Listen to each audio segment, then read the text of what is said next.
Selamat pagi, selamat siang semuanya. Untuk kelas 7, materi selanjutnya untuk sejarah Kerajaan Hindu Buddha. Oke, kita lanjutkan tentang Kerajaan Singosari dan Kerajaan Majapahit, dua kerajaan terakhir di masa Kerajaan Hindu Buddha. Oke, pertama Kerajaan Singosari. Tapi sebelum lanjut penjelasan, coba kalian lihat dulu di halaman 232 itu tentang silsilah raja. Raja-raja ada di Singosari. Nah, kalau dilihat dari situ ada jajaran yang paling atas, Tunggul Ametung, Ken Dedes, Ken Arok, dan Ken Umang. Ini kayak gimana ya? Kalau dari struktur ini, Kerajaan Singosari itu awalnya adalah Tunggul Ametung menikah dengan Ken Dedes, punya anak Anusapati. Tapi ada di situ Ken Arok. Ken Arok ini orang yang merebut kekuasaan Tunggul Ametung dan pengen menikahi Ken Dedes. Jadinya Ken Arok bunuh Tunggul Ametung, nikahlah dengan Ken Dedes, punya anak namanya Mahesa. Seperti itu. Terus siapa itu Ken Umang?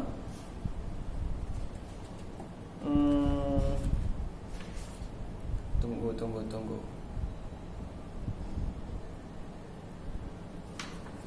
Nah, Ken Umang ini adalah istri pertamanya si Ken Arok.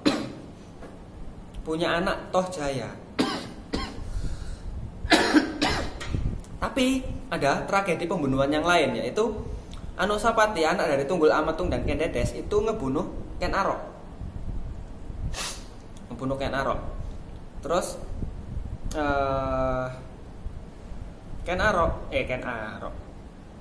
Apa itu namanya? Anusapati dibunuh oleh Mahesa. Mahesa nanti dibunuh oleh Tohjaya. Mahesa ini punya anak. Anusapati juga punya anak. Nah, nanti keturunannya ini waktu anak dari Anusapati, Ranggawuni, menjadi raja, itu berusaha untuk menghentikan konflik. Ngangkat atau meminta si Mahesa Cempaka itu untuk mendampinginya, si Ranggawuni ini. Terus Ranggawuni wafat, digantikan oleh Kertanegara. Nah, Kertanegara ini mencapai puncak kejayaan.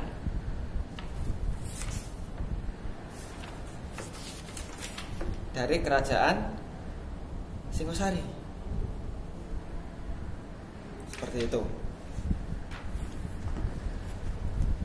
Nah, terus di keturunan Mahesa Cempaka ada Lembutal. Nah, Lembutal nanti adalah silsilah untuk menuju Kerajaan Majapahit. Kayak gimana itu nanti? Itu nanti ada perkawinan antar kerajaan. Terus, nah, di bawahnya Kertanegara itu punya anak Prajna Paramita, dia Duhita, Tribuana, dan dia Gayatri. Nah, di sini empat orang ini nanti akan dinikahi oleh Raden Wijaya sebagai Raja Majapahit. Seperti itu. Itu silsilah singkatnya. Tapi gimana perjalanan dari Kerajaan Singosari? Kita simak penjelasan berikut. Nah, sumber sejarah dari Kerajaan Singosari yaitu Kitab Paraton, bercerita tentang riwayat raja-raja Singosari. Kitab Negara Kertagama memuat silsilah Raja Majapahit yang mempunyai hubungan erat dengan Raja Singosari. Berita dari Cina menyatakan bahwa Kaisar Kubilai Khan mengirim pasukan untuk menundukkan Singosari. Nah, ini nanti ada perang dengan orang Cina Mongol mungkin ya. Terus peninggalan berupa candi, makam raja-raja Singosari seperti Candi Kidal, Candi Jawi, dan Candi Jago. Oke, daftar raja Ken Arok. Nah, di sini ditulis pendiri Kerajaan Singosari, tapi sebelumnya adalah itu ada namanya tadi di depan Tunggul Ametung. Tapi yang dikenal untuk Raja Singosari ini adalah Ken Arok. Tapi sebelum Ken Arok menduduki sebagai posisi raja, terjadi konflik bunuh-membunuh tadi. Punya istri namanya Ken Umang, punya anak namanya Toh Jaya. Seperti itu. Jadi nanti Ken Arok dituliskan di sini sebagai penurun raja-raja Singosari dan Majapahit. Jadi ini leluhurnya dari raja-raja Singosari dan Majapahit.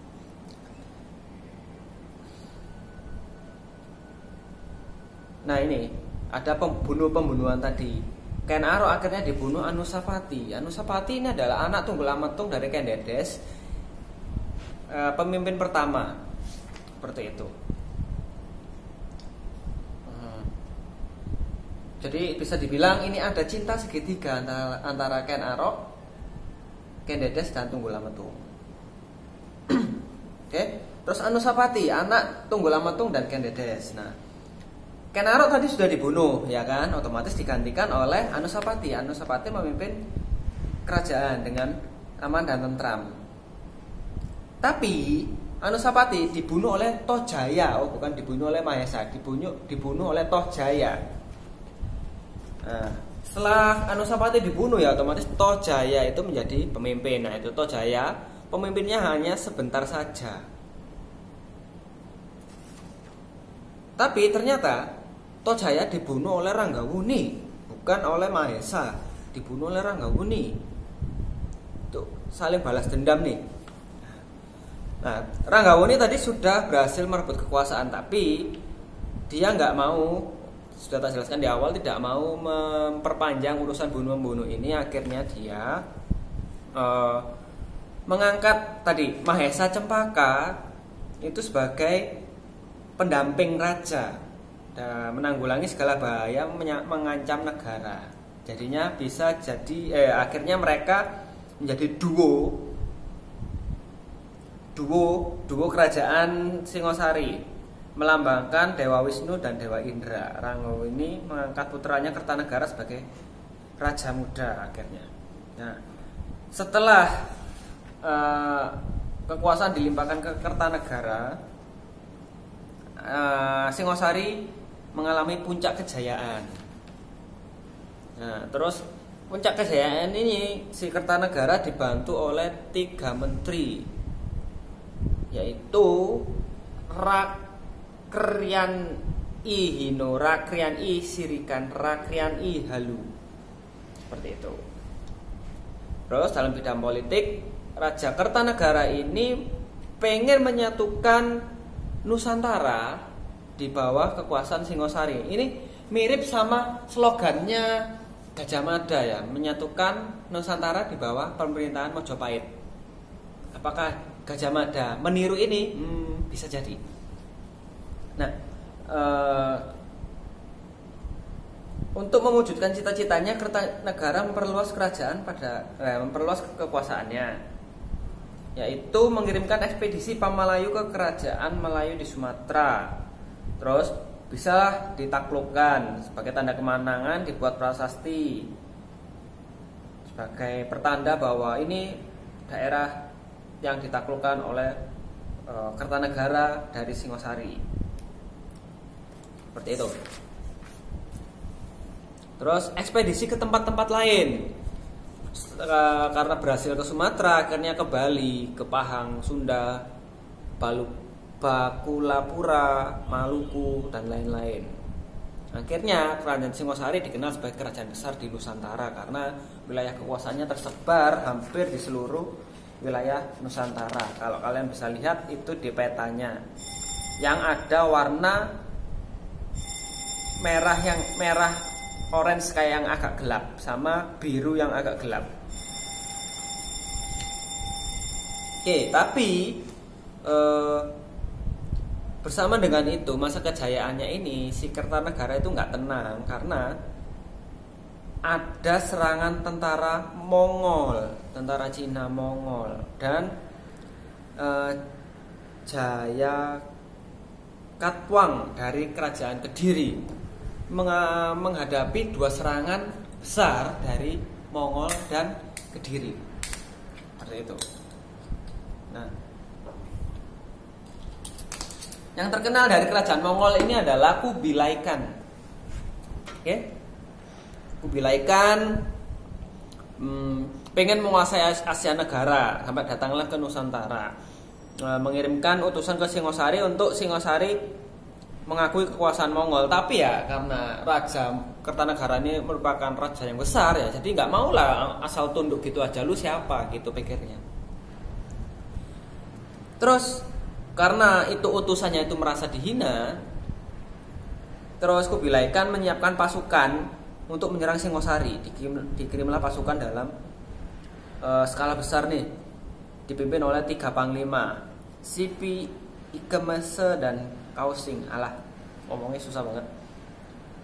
Tapi ya namanya sudah kerajaan besar, gak masalah diserang seperti itu, pasti nanti di counter attack. Oke.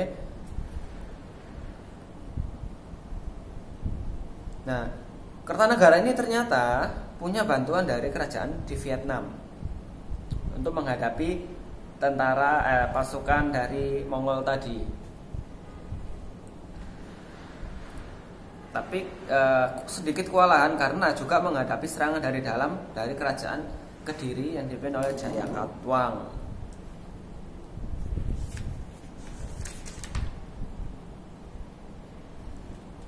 Oke, sampai akhirnya Jayakatwang itu bisa menyerang, karena juga Jayakatwang itu bersekutu dengan Bupati Sumenep Madura.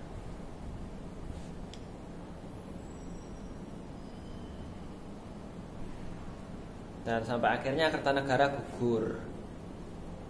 Nah, sebelumnya Kertanegara ini sudah menikahkan anak-anaknya dengan Raden Wijaya. Nah, Raden Wijaya ini nantinya adalah pendiri kerajaan baru Mojopahit. Nah, karena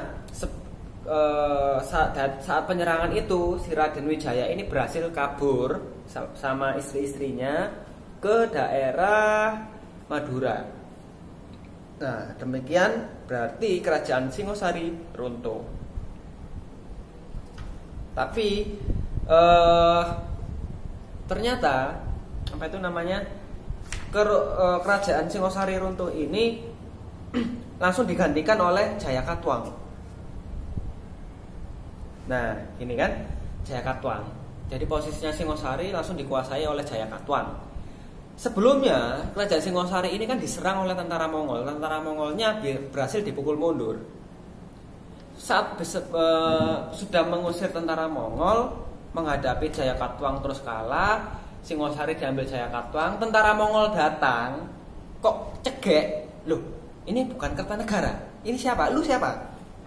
Tapi Raden Wijaya ini pinter. Tentara Mongolnya itu diajak berkoalisi untuk menyerang Jayakatwang. Akhirnya bisa mengalahkan Jayakatwang. Tapi Raden Wijayanya ini juga pinter, bikin kesepakatan cuman temporary aja, cuman sementara aja. Tapi setelah urusan selesai, Raden Wijaya balik nyerang tentara Mongol dan tentara Mongolnya kalah dan dapat diusir dari tanah Jawa sampai akhirnya Raden Wijaya mendirikan kerajaan Majapahit. Nah, nih sekarang kita beralih ke kerajaan Majapahit. Sumber sejarahnya yaitu Kitab Paraton tadi sama, Negara Kertagama juga sama, Kitab Sutasoma, terus Candi.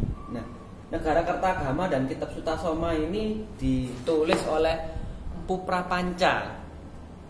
Empu Prapanca sama Empu siapa ya? Lupa. Ada, kalian bisa cari nanti. Oke.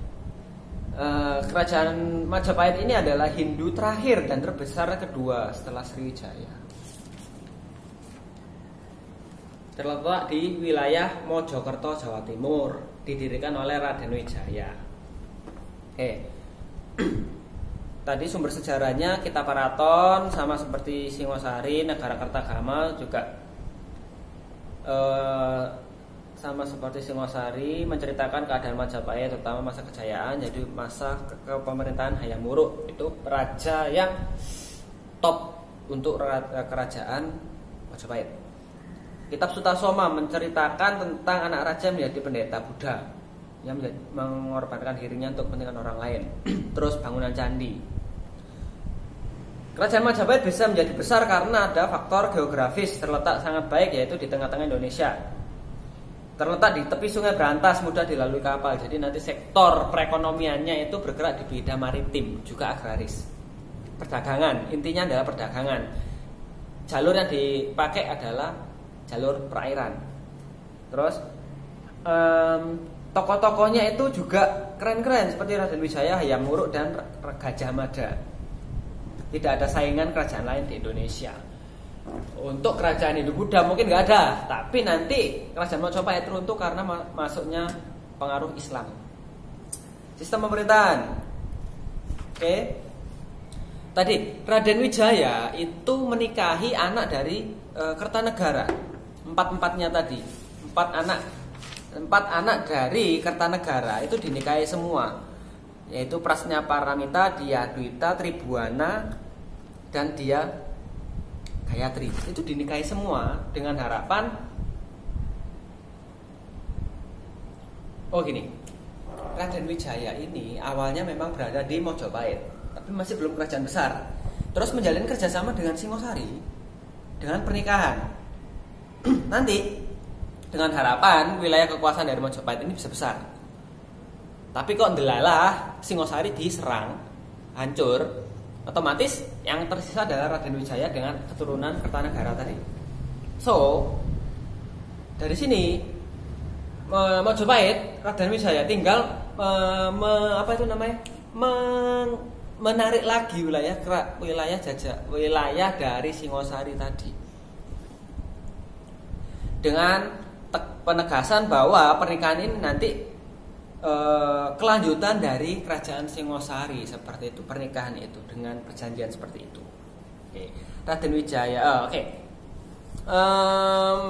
Raden Wijaya pada masa kerajaan ini dipimpin Raden Wijaya sampai Tribuana, sampai Hayam Wuruk itu selalu diwarnai konflik internal.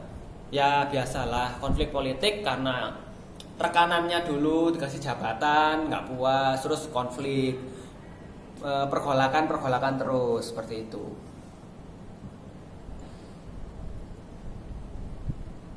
Oke. Raden Wijaya wafat, terus digantikan oleh anaknya Jayanegara. Terus pada saat Jayanegara, pemerintahan Jayanegara itu ada pemberontakan yang lebih banyak. Terutama ada pemberontakan Kuti, bukan Kunti ya, Kuti, bukan Jakun, Kuti. Oke, pemberontakan Kuti menciptakan sebuah tragedi besar. Nah, dari tragedi itu memunculkan sosok pahlawan dari pasukan pengawal raja, yaitu bernama Gajah Mada, bisa meredam pemberontakan Kuti. Nah, nanti kelanjutannya Gajah Mada diangkat menjadi patih pembesar kerajaan. Nah, itu orang pembesar kedua setelah raja. Terus Jayanegara mati, digantikan oleh Tribuana.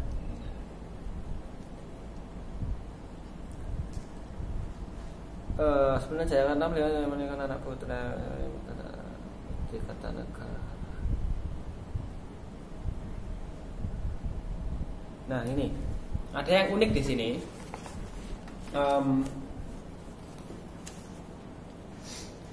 Jayanegara ini nggak punya anak, terus mau dilimpahkan ke Gayatri, salah satu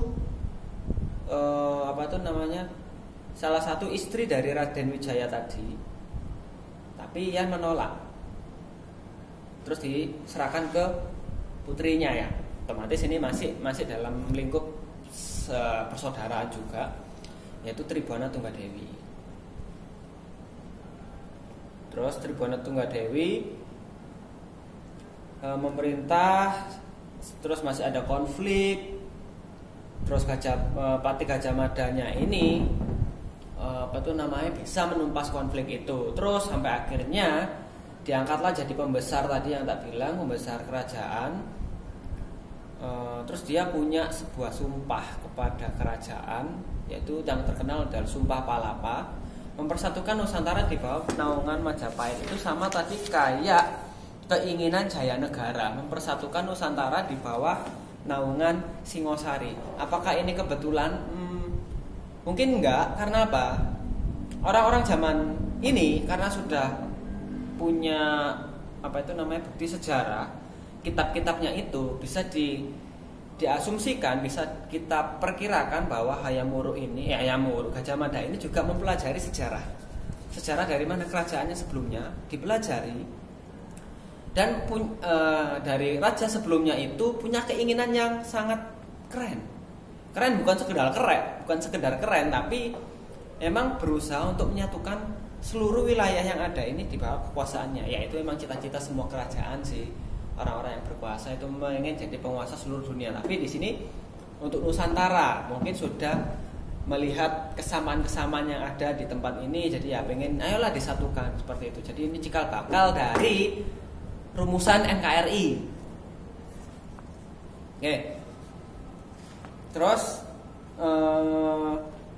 Tribuana digantikan oleh Hayam Wuruk. Nah, Hayam Wuruk dan Gajah Mada ini mengalami puncak kejayaan. Bisa dibilang ini juga sebuah duo yang keren untuk kerajaan Mojopahit. Tapi saat Gajah Mada wafat, kerajaan Mojopahit ini mulai mengalami kemunduran, dan makin mundur saat rajanya juga wafat. Karena apa? Nggak ada orang yang kompeten seperti kedua orang pembesar itu. Ya akhirnya mengalami kemerosotan, nanti lama-lama hilang kena arus perkembangan kerajaan Islam.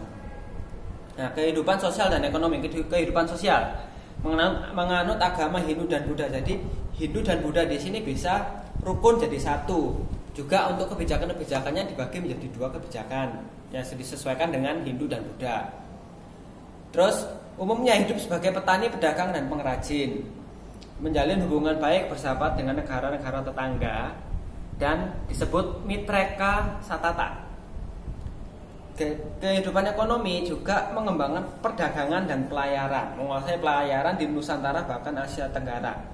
Barang-barang yang diperdagangkan yaitu rempah-rempah, beras, gading, timah, besi, intan, kayu, cendana. Nah itu dari sektor pertaniannya yang diperdagangkan lewat pelayaran.